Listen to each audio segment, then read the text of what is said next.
Salut à vous et bienvenue dans 100% Jeunesse, l'émission qui donne la parole à la jeunesse. Je suis très ravi de vous retrouver pour ce 20e numéro. Nous sommes à l'extérieur, nous avons embarqué nos caméras dehors, il fait tellement beau. Voici sans plus tarder le sommaire. Un prof de philosophie 2.0, Rémi fait des vidéos sur TikTok dans lesquelles il donne toutes les clés de réussite pour le bac qui approche à grands pas. Ces vidéos cartonnent sur le réseau social. Nous partirons à Borny à la rencontre des volontaires en service civique d'Unicité. Ils signent une exposition Femmes d'ici et d'ailleurs, 8 portraits de femmes du quartier, une aventure artistique mais surtout très humaine. Puis pour finir cette émission, WLD nous parlera de son EP Stay qui sort le 7 juin. Pour celui qui est en rémission de 2 cancers, la musique c'est une revanche sur la vie. Voilà pour le sommaire. Prenons tout de suite sans plus tarder la direction du lycée Louis-Vincent à Metz où nous attend Rémi, notre prof de philosophie 2.0 sur TikTok. Allons-y. À l'heure où on parle des lycées numériques, des lycées 4.0, il est temps de parler de ces enseignants nouvelle génération. Bonjour Rémi. Bonjour. Comment vas-tu? Très bien, merci. Ça va, ça va. Alors toi tu enseignes la philosophie et tu fais aussi des vidéos sur TikTok, alors des vidéos qui cartonnent. Mais pourquoi avoir voulu franchir le pas des réseaux sociaux et t'installer sur TikTok pour parler de philosophie? C'est pas anodin finalement. Ouais. Alors c'est un constat en fait des dernières années où de plus en plus d'élèves consomment de la vidéo sur TikTok et d'autres professeurs s'installent sur TikTok. Alors je me suis dit, tiens, il n'y a pas de philosophie, autant essayer. Et puis c'est un moyen pour eux de réviser et d'apprendre. Est-ce qu'il n'y avait pas une volonté de donner sens un peu à ta matière, pardon, et à ta discipline, la philosophie? Moi, je sais personnellement que quand j'ai dû faire des cours de philo, des fois, j'y allais un petit peu à reculons parce que on peut trouver ça un petit peu embêtant, un petit peu compliqué. Est-ce qu'il y avait cette volonté à vouloir donner du sens à cette discipline? C'est vrai que du fait que ça soit synthétique sur TikTok, il faut sélectionner les bons sujets, sélectionner les bonnes références. Il y a beaucoup de travail d'écriture derrière pour essayer de trouver justement ce qui peut intéresser, mais surtout ce qui va être utile aux élèves. Parce que l'objectif, c'est de les préparer au bac et c'est de leur donner les clés pour réussir pour le bac et donc synthétiser des éléments pas encyclopédiques, mais leur donner un bon support, on va dire, pour réussir au bac. Alors, on connaît le format de TikTok, c'est des vidéos qui sont assez courtes, très condensées. Qu'est-ce qu'on retrouve dans tes vidéos, justement? Alors, chaque semaine, je fais une notion du programme. En fait, en philosophie, il y a 17 notions. Et je découpe chaque notion en plusieurs vidéos. L'objectif, c'est de voir de la méthode, de voir des références, mais aussi de travailler la réflexion. Au fur et à mesure, il y a certaines vidéos qui se présentent sous forme d'une discussion avec mon ami qui me sert de caméraman, et aussi de traiter des sujets de dissertation rapidement, trouver le problème, établir un plan. Voilà. Est-ce qu'il y a des éléments un petit peu bonus qu'on retrouve dans les vidéos et qu'on ne retrouverait pas forcément si on était en classe avec toi? En classe, il y a un peu des vidéos annexes, on va dire, peut-être un peu plus cinématographiques, un peu plus humour parfois, un peu des backstage, des tournages, donc voilà, il y a un peu de ça aussi. Il y a aussi l'à côté des cours de philosophie. Oui. Alors, on parle justement de philo, ça tombe bien parce que dans quelques jours tout juste c'est le bac de philosophie qui arrive. J'imagine que sur tes vidéos on va retrouver toutes ces fiches de révision qu'on cherche un peu partout sur le net pour nous aider à réviser au mieux. C'est ça, en fait l'objectif c'est d'utiliser les vidéos comme des fiches de révision qui sont un peu plus interactives, déjà parce que c'est de la vidéo, donc il n'y a pas besoin de lire, ce qui peut être un élément supplémentaire pour les élèves, c'est plus facile à consommer, on va dire, à apprendre. Et également, pour tous ceux qui voudraient même apprendre la philosophie par la suite, je veux dire, les autres années, ça restera en place, donc il y aura un cours, un programme de philosophie à disposition des élèves, même les futurs élèves. Comment on arrive à créer finalement du contenu pédagogique pour les réseaux sociaux? Parce que j'imagine que faire un cours en classe et un cours sur les réseaux sociaux, c'est totalement différent. C'est pas du tout les mêmes méthodes, j'imagine. Alors effectivement, en classe, on a beaucoup plus de temps, forcément. Alors, on a 4 heures par semaine avec les classes générales, 2 avec les technologiques. Donc forcément, on ne peut pas résumer 4 heures de cours en 10 minutes. L'objectif, alors c'est l'écriture, c'est la synthèse. Donc vraiment sélectionner les bons éléments, aller à l'essentiel. Essayez pas nécessairement de vulgariser jusqu'à rendre ça anodin, mais donner vraiment des explications claires. Après, la pédagogie, c'est le métier de l'enseignant, donc bon, la méthode est différente sur les réseaux, mais l'exercice est le même qu'en classe, normalement. Qu'en classe, avec moins de temps, c'est sûr, avec moins de temps. On a pu voir justement à l'antenne et à l'écran certaines de tes vidéos sur TikTok. Comment rendre accessible finalement la philosophie sur TikTok? C'est un petit peu la question. On se dit comment que c'est possible de pouvoir synthétiser tout ça grâce à une vidéo sur le net. Alors, je pense que dans l'écriture des vidéos, on retrouve des choses qu'ils ont peut-être déjà vues en cours. En fait, c'est ça aussi qui est intéressant, c'est que parfois dans les commentaires, je vois des élèves qui me disent qu'ils ont déjà vu ça, mais qu'ils l'ont compris en regardant la vidéo, peut-être parce que c'est expliqué d'une autre manière, avec plus d'exemples. En fait, l'objectif, c'est de rendre attractif et de rendre accessible avec des exemples concrets, des choses qu'on peut retrouver dans la vie de tous les jours, par exemple, mais aussi de faire en sorte que les élèves soient concernés par la matière. La philosophie, c'est quelque chose qui n'est pas forcément à apprendre par cœur. Ce n'est d'ailleurs pas à apprendre par cœur, mais c'est à travailler pour soi. C'est une réflexion. Et voilà, c'est une réflexion. Et les vidéos permettent aux élèves de poser des questions en commentaire, d'envoyer des messages, des mails, et donc voilà, d'avoir une sorte d'entraide, une sorte d'interaction entre moi et les élèves. Ils la retrouvent normalement en cours, mais ici avec une autre vision, je dirais. Un autre rendez-vous en plus des cours. On va rester justement sur ces élèves. Quels sont les retours que tu as pu avoir de tes élèves, peut-être, mais aussi d'autres élèves, d'autres établissements, j'imagine? Alors, de certains de mes élèves, bons retours, des bons retours, parce qu'ils sont contents, justement, ça leur donne un point d'appui, en fait, pour les révisions du bac. Je leur fais une partie du travail, un peu, on va dire, en faisant les fiches de révision sous forme de vidéo. Alors, il y a des choses que je fais en vidéo que je ne vois pas forcément avec mes élèves, donc ça complète aussi ce qu'on voit en cours. Et également des élèves d'autres établissements, un peu partout en France, qui envoient des mails, qui demandent de l'aide, qui sont bloqués dans des devoirs, qui ont besoin d'aide, ou alors qui remercient, tout simplement. Donc, c'est vrai que cet aspect-là est assez plaisant, finalement, puisque c'est ça le but de l'enseignement. Et quand on est récompensé comme ça, en commentaire, en message, ça fait plaisir. Alors, on l'a bien compris, la pédagogie, en tout cas le programme que tu élabores et dont tu parles dans tes vidéos est totalement le même qu'en classe. Donc, le fond est le même, mais la forme est totalement différente sur TikTok. Comment tu t'y prends justement pour faire ces vidéos? J'imagine que ça doit prendre du temps. Oui, ça prend énormément de temps au préalable, préparer. C'est vrai qu'en fait, on a beaucoup travaillé, alors avec Adam, celui qui m'aide, mon caméraman. On le salue. Voilà. C'est un travail d'écriture. En fait, l'objectif, c'est de récupérer des choses les plus simples, je dirais, les plus efficaces. Essayer de les écrire, non pas tel qu'on ferait un cours, parce qu'on peut rédiger un cours sur plusieurs pages. Là, c'est 5-10 lignes au maximum. Ne pas réciter un texte, l'objectif est quand même d'être naturel à la caméra. Et puis voilà, c'est de la sélection, c'est vrai que ça travaille l'esprit synthétique. C'est difficile parfois, il y a des notions qui demandent beaucoup de temps, des concepts qu'on ne peut pas voir en 3 minutes, qui auraient besoin d'1 heure, 2 heures en classe. Il faut essayer, et puis si jamais ce n'est pas suffisant, eh bien, il pose des questions en commentaire.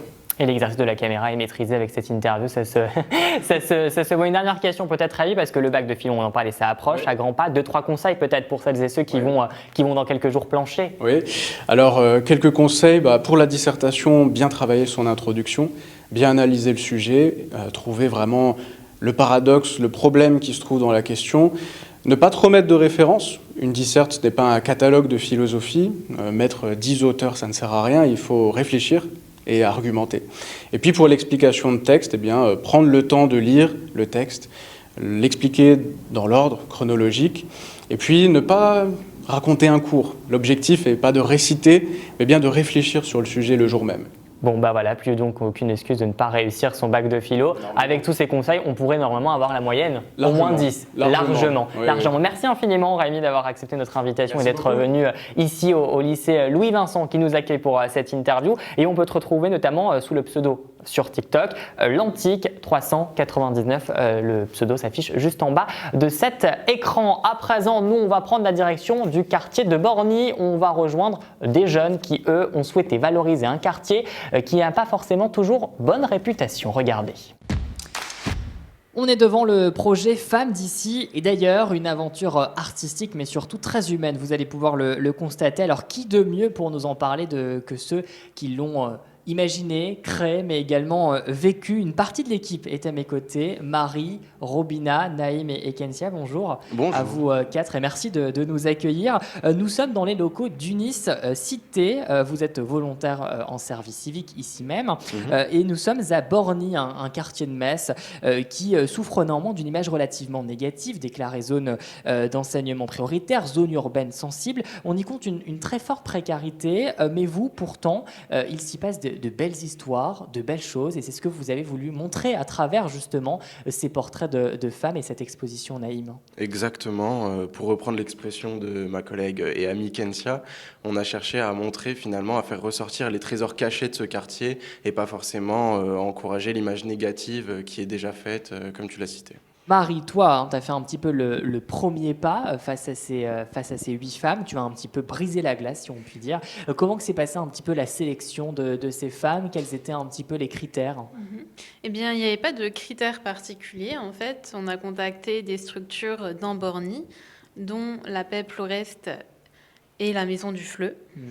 Et donc, les responsables de ces structures nous ont présenté des femmes qui voulaient bien évidemment participer au projet. C'était un long travail, Kensia. On va justement parler de toi avec ce travail que tu as pu jouer, un petit peu de journaliste. Tu es parti à la rencontre avec tes autres collègues de ces femmes. Vous avez fait de longues interviews et après il a fallu les retranscrire. Explique-nous un peu comment ça s'est passé ce processus.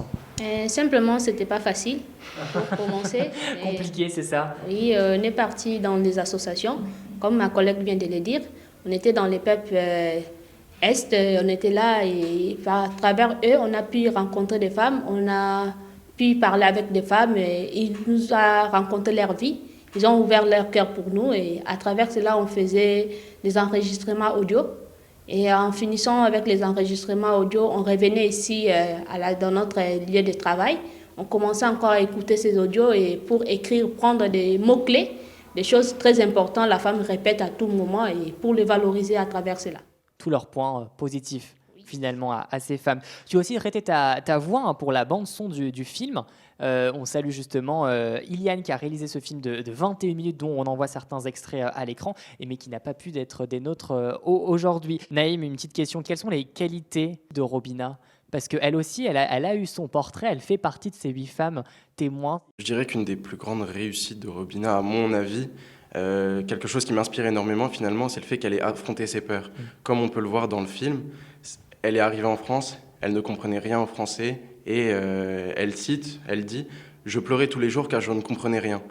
Et personnellement, ça me touche énormément parce qu'à l'heure actuelle, elle parle très bien le français, on peut avoir une discussion complètement fluide avec elle, et en sachant qu'elle part de cette situation où elle se sentait mal finalement parce qu'elle ne parlait pas très bien, parce qu'elle ne parlait pas du tout, et que maintenant on arrive à discuter avec elle sans le moindre effort, c'est une de ses plus grandes qualités, le fait qu'elle ait affronté sa peur et qu'elle se soit améliorée. Robina, on va peut-être l'expliquer à nos téléspectateurs. Tu es réfugiée afghane. Tu as participé en tant que finalement que femme témoignant sur cette exposition. Pourquoi tout simplement avoir accepté de témoigner ?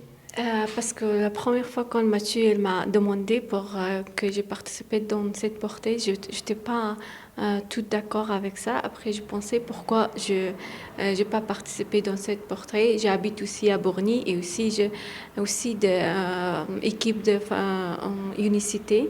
Après, j'ai décidé que j'ai participé dans cette portrait. Après, j'ai raconté mon histoire toute, pas tout, mais juste histoire de ma vie.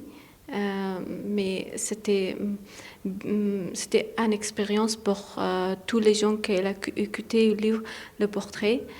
C'est pour ça que après j'ai décidé que moi aussi je peux participer dans ce portrait. Un témoignage poignant. Est-ce que tu en es fière du résultat ? Oui, bien sûr, parce que quand même mes parents, les gens qui ont vu le portrait, elle a lu, elles sont toujours, elle a dit, nous on est fiers de toi, comme ça. Moi aussi je suis contente pour ça. Et nous aussi, on est fiers de toi. Et aussi, j'adore le poème que mon collègue elle a écrit et aussi la photo que Naïm elle a dessiné pour Ah moi. bah voilà, Oui. transition toute trouvée avec la prochaine question, Oui. parce que toi Naïm, toi la passion c'est le dessin, tu signes au crayon les 8 portraits de cette exposition, un travail quand même de 3 mois. Comment tu t'en es pris? Quelles ont été pour toi les méthodes? Il faut le dire que tes portraits ont été inspirés de grandes œuvres, de grands Exactement. dessinateurs. Comment que ça s'est passé un petit peu? Alors tout d'abord, l'objectif c'était de mettre en valeur ces femmes. Et naturellement, je me suis dit que le meilleur moyen de les mettre en valeur, finalement, c'était d'adapter leur portrait à de grands artistes, à de grands peintres, Klimt ou Vermeer, en tout cas pour le début. Et peu à peu, je me suis mis à utiliser les photos que l'on recueillait durant les seconds entretiens. Et du coup, je suis parti de cette première idée, finalement, d'utiliser des œuvres déjà faites pour créer un impact, pour que le regard soit attiré sur ces portraits. Mais grâce aux photos que l'on a prises durant les seconds entretiens, au fur et à mesure, je me suis aperçu qu'on n'avait pas forcément de reprendre des peintures déjà faites et déjà célèbres, et que je pouvais en créer de nouvelles à partir finalement de la réalité, de notre rencontre avec elles. C'était une première expérience finalement, Oui. ces dessins, concluante? Complètement, oui. Je suis très satisfait du résultat. Je pensais pas forcément obtenir une qualité pareille, et j'en suis très fier, et on m'a fait beaucoup de compliments. Voilà, ben justement, tu vas peut-être en recevoir encore d'autres parce qu'on les voit justement à l'antenne et à l'écran, tous ces portraits et tes dessins. Toi, tu veux faire quoi plus tard? Tu veux continuer finalement dans le dessin, j'imagine? Exactement, j'aimerais en faire mon métier, pouvoir en vivre, continuer à créer d'une quelconque manière, que ce soit en dessinant ou d'une autre manière finalement. Bon, bah, c'est tout ce qu'on peut te souhaiter parce que je sais que tu veux rejoindre l'école d'art de Metz. Exactement. C'est ça. Bon, on croise les doigts pour toi. Peut-être une petite conclusion si l'un d'entre vous veut nous en faire une. Qu'est-ce que vous en retenez de ce projet? Marie, peut-être une conclusion. Qu'est-ce que vous en retenez de ce projet? Comment est-il ce quartier finalement de Borny? Et on conclut qu'en fait, au final, Borny, c'est des découvertes. Peut-être, parfois, on peut entendre à la télé, les médias, tout ça, ça fait peur, mais il faut pas aller, faut aller au-delà de ça, en fait. Il faut aller à la découverte, parler aux gens. Vraiment, c'est une expérience incroyable, au final. On en retiendra que le quartier de Borny, c'est un quartier convivial et humain. Oui, exact. C'est comme ça qu'on peut peut-être conclure. Avez-vous une date où on peut visionner, voir ou regarder cette exposition? Eh bien, allez sur YouTube, Ouais. vous tapez Unicité Femmes d'ici et d'ailleurs Metz, et vous tombez sur la vidéo de 20 minutes et le reportage de 4 minutes. Voilà. Eh bien, très bien, c'est noté, tout ça s'affiche en bas de votre écran. Merci infiniment, merci Marie, merci Robina, merci Naïm, merci Kenza d'avoir été à nos côtés, de nous avoir présenté cette exposition Femmes d'ici et d'ailleurs. Il sort son premier EP le 7 juin prochain. Stay traduit de l'anglais au français, ça veut dire rester. Il s'appelle WLD. Comment ça va? Ça va bien. Et toi? Ça va très bien, merci. Merci en tout cas de nous avoir accepté cette invitation Merci à vous. et cette interview. La musique pour toi c'était un peu comme une revanche sur la vie, non? C'est une raison de vivre. C'était à la base un rêve, puis c'est devenu une raison de vivre. Beaucoup de personnes à ton enfance et dans ton adolescence te disaient que la musique c'était pas fait pour toi, qu'ils ne te voyaient pas dans cet univers. Finalement aujourd'hui on peut dire qu'ils se sont trompés, non? Oui, on peut dire qu'ils m'ont un peu donné, je pense, la force de le faire aussi. Je pense que c'était aussi ça, c'était de prouver à moi-même que je pouvais le faire. Et si ça leur prouve à eux, c'est un plus, quoi. C'est cool. Et tout s'est libéré, c'est une petite anecdote, un soir de Nouvel An, un 31 décembre. C'est ça. J'ai toujours écrit pour moi. Et puis, avec mon premier amour, elle qui croyait pas du tout en moi, par pudeur, quand je lui ai dit que j'écrivais un texte de rap, elle m'a dit que c'était pas fait pour moi. Et j'ai caché mon cahier. Puis je l'ai ressorti quand elle m'a quitté, un soir de Nouvel An. Je suis allé chez un pote, il faisait un karaoké, j'ai démarré une instru, ça a commencé comme ça. Depuis, j'ai plus jamais arrêté la musique. Et donc c'est ainsi que la musique a débuté. C'est là que WLD est né. Au grand jour C'est et face à un public. Tu as vécu des moments difficiles, compliqués, surtout quand tu as été adolescent. Aujourd'hui, ça va mieux, Bien c'est sûr, pour ça que tu vas nous en parler. C'était un petit peu ton histoire et c'est ce qui fait finalement ton histoire, mais aussi ton origine dans la musique. Tu as vaincu 2 cancers, un au testicule et l'autre au poumon. Et quand tu étais à l'hôpital, notamment pour la chimio, t'écrivais, t'écoutais énormément de la musique. C'était une forme de libération, de pouvoir s'aérer l'esprit dans la musique. Je me nourrissais en fait, vu que j'étais bloqué dans cette chambre. Il me fallait une manière de m'échapper et puis c'était la musique qui m'a clairement aidé, même la lecture, plein de choses. Mais j'ai regardé une tonne de concerts en live sur YouTube, c'était incroyable et enfin, je m'identifiais, j'avais envie d'y être. Et donc du coup en sortant de là, j'ai mis les bouchées doubles et puis voilà. Alors tu disais que tu t'étais nourri justement de la musique à l'hôpital, c'était vital la musique C'était, pour toi à ce moment-là? je pense que c'était plus efficace au final que la chimio, etc. pour moi. Parce que c'est ça, je pense, qui m'a réellement soigné, qui m'a donné envie de m'en sortir. Parce que si le cœur et l'esprit ne vont pas bien, le corps y suit. Et là, la musique me permettait de maintenir tout ça en forme. Donc je me suis battu pour vivre ce que je voyais aussi à l'hôpital. Aujourd'hui ça va mieux? Aujourd'hui, ça va beaucoup mieux. Ouais. Je suis en rémission, tout va bien. Ils ont écarté même les examens, tout va bien. Je suis là, je suis en vie. Je reste. Envie pour la musique C'est ça. et à fond dans tes projets, un projet justement qui se traduit par ce premier EP. Stay, rester, c'est pas simplement pour l'ambition dans ce titre de Non, rester pour rester. C'est une manière pour moi de dire que je laisse ma trace, que je suis là et que j'existe et que j'ai envie d'exister même après mon départ, comme beaucoup d'idoles que j'ai. Voilà, je parle un peu de ces gens-là. Je les cite pas tellement, mais il y en a énormément quand même qui m'ont donné envie de vivre après tout ça. On va en parler justement de toutes ces Bien personnes qui sont à tes côtés. On va peut-être s'arrêter quand même sur cette couverture et sur Stay, rester. Un nom et une couverture surtout qui aussi retrace un moment fort dans ta vie. C'est un accident de voiture et c'est à partir de ce moment-là que tout débute pour cette EP. J'avais la cover et le titre avant même de l'enregistrer. Donc vu que j'ai vécu cet accident de voiture avant tout. C'est cette voiture-là en fait, qui est sur, c'est ma voiture. Ouais. sur C'était cette ma pochette, première voiture. Elle a fait 24 heures. On a fait cet accident, c'était avec mon cousin. On a fait des tonneaux, c'était un peu compliqué, mais je m'en suis sorti totalement indemne, tout va bien. Lui aussi. Mais pendant les tonneaux, en fait, j'ai eu un blackout pendant tout ce déroulement de l'accident. Et pendant les tonneaux, je me souviens que d'une chose, c'était de la musique qui passait. Et c'était Should I Stay or Should I Go de The Clash. Et en fait, le lendemain, après être redescendu en pression de tout ça, et ça m'est venu comme un flash en pleine nuit. Je me suis réveillé, j'avais une photo que j'ai modifiée, etc. Et puis j'ai mis Stay dans le ciel et je me suis dit, voilà, Should I Stay? Et il n'y a pas de Go parce que je reste. Tu vas pouvoir aussi nous le confirmer, mais tous ces morceaux qu'on retrouve dans l'EP sont des histoires réelles, des faits réels que tu as pu vivre. Tu nous parles beaucoup de ton enfance, de ton adolescence, et tu mets surtout en avant la relation que tu as avec ton frère. Tu lui en dois beaucoup aujourd'hui?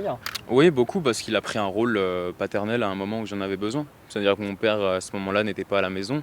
Mon père m'avait un peu mis dans ce monde artistique aussi, puisqu'il travaillait à la radio et à la télé à l'époque sur RTL et ces choses-là. Il était une place, il a dû abandonner son rêve. Et en fait, moi je l'ai un peu perdu après tout ça, divorce, et mon frère a pris un rôle hyper important. Et c'est pour ça que j'ai écrit cette chanson pour lui. Et puis j'ai aussi un peu parlé de ce qu'on a vécu, de pourquoi il a ce rôle, et puis c'était une manière de lui rendre hommage.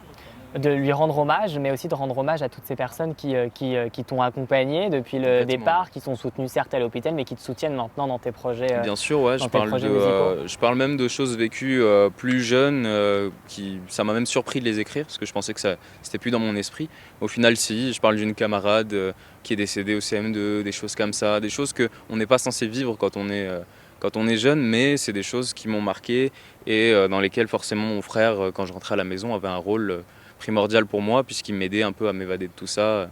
Puis voilà, c'est pour ça que la chanson s'appelle Modèle, parce que c'était pour moi un modèle. On rentre un peu dans ton intimité, non, en écoutant cette EP. Complètement, c'est un peu je voyais ça à la base comme un CV, et puis au final c'est vraiment une partie de moi, c'est ça. On l'écoute, on connaît Alex par le biais de WLD, mais on en sait plus sur moi, et c'est un peu une manière de me présenter aussi, qu'on connaisse plus le personnage et de savoir ce qui se cache aussi derrière tout ça. Puis il y a beaucoup de mélancolie, mais là on comprend un peu plus d'où vient toute cette identité. Bon, on a hâte de découvrir ça sort le 7 juin prochain, 7 juin. Et puis on entend déjà un peu certains sons en Oui, exclu. Alors, si tu me disais justement qu'une maison sans musique, c'était forcément triste. Moi, si je te dis qu'une vie sans musique, c'est forcément triste, qu'est-ce que tu me réponds?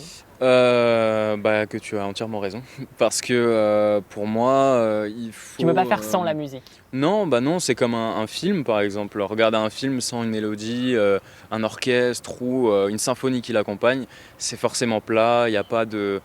Et puis moi je me souviens des moments où ça pouvait être des moments banals, je pouvais être dans un bus Et puis je regardais par la fenêtre, il pouvait y avoir de la pluie, et puis je me disais waouh, si là il y avait une caméra ici, ce serait comme dans un film. C'est en fait ça, c'est que la musique accompagne chaque moment, chaque émotion. J'étais pas bien, j'écoutais de la musique, j'étais heureux, j'écoutais de la musique. J'allais chez ma grand-mère, il y avait de la musique quand elle faisait de la cuisine. Mon père adore toujours et idolâtre Elvis Presley. C'est vraiment multiculturel un peu parce qu'il y avait de tout comme musique, c'est très éclectique à la maison. Et c'était très cool, quoi. C'était une vie sans musique, moi. Ça n'existe pas, c'est pas non, possible. non, moi ça m'intéresse pas. La suite, c'est laquelle La après suite. cet EP? Après les l'EP. dates Après l'EP, on a le 25 juin à Rochheim. On fait un festival gratuit où on joue avec des musiciens, avec une partie de mon équipe. Et puis voilà, il y aura tout l'EP Stay qu'on fera avec quelques petites exclus. Et puis aussi un petit hommage à un artiste qui m'a énormément inspiré, qui est Mac Miller. Et on va en parler lui aussi sur scène. Bon, 2 dates à retenir, c'est le 7 juin à la sortie de cette EP, Style, et puis le 25 juin et le 25 à juin Rochheim. pour te voir sur scène. Merci infiniment, en tout Merci cas, à toi. WLD, d'avoir été à nos côtés. Quel est le titre qu'on va pouvoir entendre dans un instant, parce qu'on va te retrouver en studio pour un live? Ouais, on va entendre Overthinking. Bon, très bien. Qui est une chanson où je dis laisse-moi te parler de moi et on comprend aussi un peu plus qui je suis à travers ce morceau. Une exclue avant la sortie de cette EP. C'est ça. C'est la fin de cette émission. Merci en tout cas à toi d'avoir accepté Merci notre à toi. invitation. On va te retrouver en studio pour un live. Merci également à vous pour votre fidélité. Et on se retrouve dans 15 jours, le mardi 31 mai, pour un nouveau numéro de 100% Jeunesse, toujours avec un beau temps ici même à Metz. Excellente soirée à vous. Et tout de suite, c'est WLD en direct sur Moselle TV.